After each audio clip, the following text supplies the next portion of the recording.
چطوری خوش اومدین به یه ویدیو دیگه. بچه‌ها طالبان فکر کنید اگه بخواید یه روزی توی یه تیم فوتبال بازی کنید یا هر کاری بخواید انجام بدین چه کارهایی رو باید انجام بدید که وارد اون تیم فوتبال بشین. تو ویدیو امروز همونجوری که بهتون گفتم برای یه تیمی بازی می‌کنم. تو ویدیو امروز تمام کارهایی که برای اینکه بتونین برای یه تیم بازی کنین تو این ویدیو براتون توضیح دادم. پس تا انتهای ویدیو همراه باشین، لایک کامنت حسابتون نره، بریم با هم دیگه ویدیو خفن و یه جورایی یونیک رو با هم دیگه درست بکنیم. خب بچه اینترو رو دیدین، حال کردین چجور بود؟ اونایی که لذت برده باشید دیگه. خب از اینترو متوجه شدین که ما قراره چه نوع ویدیویی درست بکنیم. ولی تو اینترو هیچ چیزی رو بهتون نگفته بودم.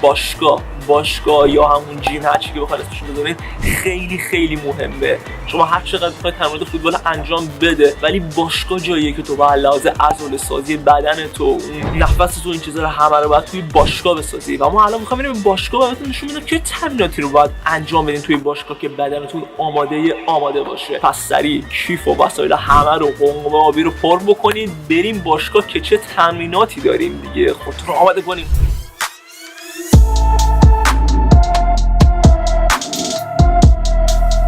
برعکس اینجا هم جاییه که جیم منه یا اون باشگاه منه. این ویوشه خیلی خوشگله، آفتابم طلوع کرده و این برم ورودی جیمه.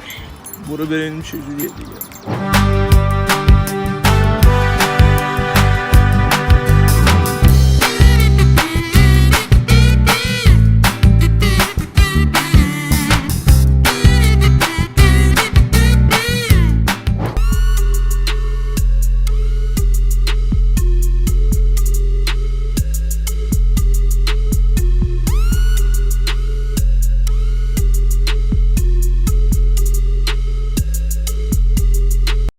بچه حرکت بعدی این حرکته که واسه یه شونه ها خیلی خوبه. خب همونجوری که میدونی من گلرم دیگه و برای گلر شونه ها خیلی مهمه که قوی باشه. این دستگاه رو یه 4 ست 15 تایی میریم که به درد قوی کردن شونه ها خیلی میخوره.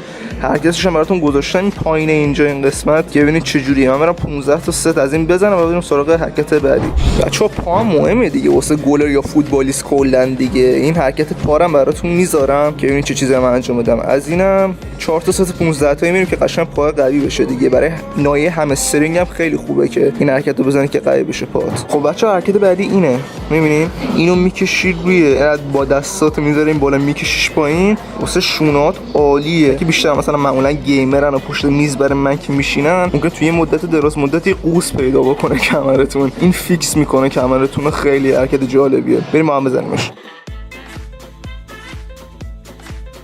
بچه‌ها ورزش بعدی پرس پاست. اینم واسه قوی شدن پا خیلی کمک میکنه. خیلی دستگاه عالیه واسه پا، واسه حالا همسترینگتون، باسن، اینا قشنگ همه رو عضله‌هاشو عالی و قوی میکنه دیگه. بریم ما هم دیگه اینم بزنیم. سه تا و که چند تا بعد بزنیم من پایین ویدیو میذارم براتون. خب بچه حرکت بعدی اینه. این باید تو دستتو بگیری و باش بپری. این خیلی به پرشت کمک میکنه. دیدی خب کریستیانو رونالدو چقدر میپره بالا دیگه. این از کریستیانو رونالدو از این حرکات میزنه که به پریدنش کمک میکنه. یا گلرها حتی موقعی که میخوان دایو بردارن این حرکت خیلی میتونه بهشون کمک بکنه. اینا بهتون پیشنهاد میکنم انجام بدید. حالا چه بازیکن هستی یا چه گلر هستی برای پرشتون خیلی عالیه. بچه‌ها می‌خواستم فقط این چیزو بهتون بگم، من پیشنهاد نمی‌کنم همه این حرکاتو توی یک روز برین. به خاطر ویدیو من فقط حرکات انجام میدم ولی توی یک روز اصلا بهتون پیشنهاد نمی‌کنم انجام بدید که بدنتون خالی میکنه. یه روز پا، یه روز سینه، یه روز شونه به ترتیب اینجا همه رو توی یک روز انجام بدین که اصلا خوب نیست واسهتون. ولی خب تردبیل رو میتونین هر روز اگه بخواید برین اونجایی که تمرین دارین و همچنین تمرینات شکمون بعد از هر یه تمرین که انجام بدی، حالا پا باشه، شونه باشه، سینه باشه، بهتره که تمرین شکمو بری چون که خیلی اونها مهمه. بریم حالا تمرین بعدی و بعدش براتون صحبت می‌کنم.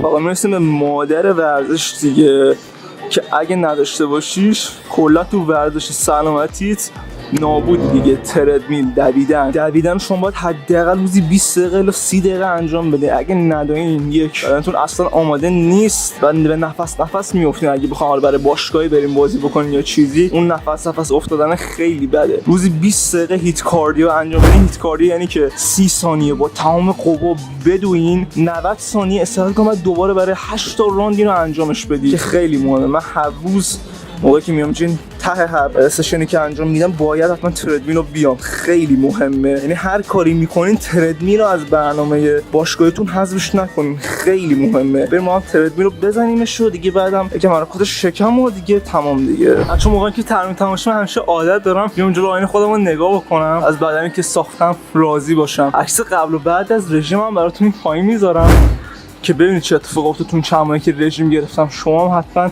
ورزش و رژیمتون رو شروع کنید، چه میخوام فوتبالیست بشین چه نشین، ورزش رو شروع بکنید. خب بچه‌ها تمرین تموم شد. تمرین خیلی سخت و باحالی بود و یه سشن خیلی خوبی بود. اونایی که لذت برده باشن از تمرینات. حالا من برم یه دوش بگیرم که بعد شبش برم سر زمین و یه تمرین دیگه هم اونجا بکنم. پس آماده کنید خودتون رو تا بریم سر زمین فوتبال تا من یه دوش بگیرم.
این از تمرین بود بچه‌ها، خیلی باحال بود. آخرش یکم سخت شد کاش که بعد یه شیرجای یکی میرفتیم قد بدون قدم و شیرجا برمی‌داشتیم، آخرش دیگه داشت فشار میومد. ولی خب دیگه تموم شد. تمریناتی که برای حالا فوتبالیستان دروازه باند شدن انجام بدید. حالا از تمرین جیم یا باشگاه که میرید به علاوه تمرینات فوتبال خیلی مهمه. اینا رو همه باید انجام بدید که بتونید موفق باشید تو زمینه فوتبال و این چیزا دیگه. همین بود. اونایی که لذت برده باشید بچه‌ها، یادتون نره که حتما دکمه لایک سابسکرایب رو بزنیدش و اگه از این ویدیو این شکلی خوشتون میاد حتما میتونیم بیشترم درست بکنیم تو آینده. اگه بخوام با تیم تمرین بکنم یا چیزی اونجا رو حتما براتون فیلم میگیرم تا ببینید که چجوری هست دیگه. تا ویدیو بعدی میرمتون. فعلا بدرود بچه‌ها.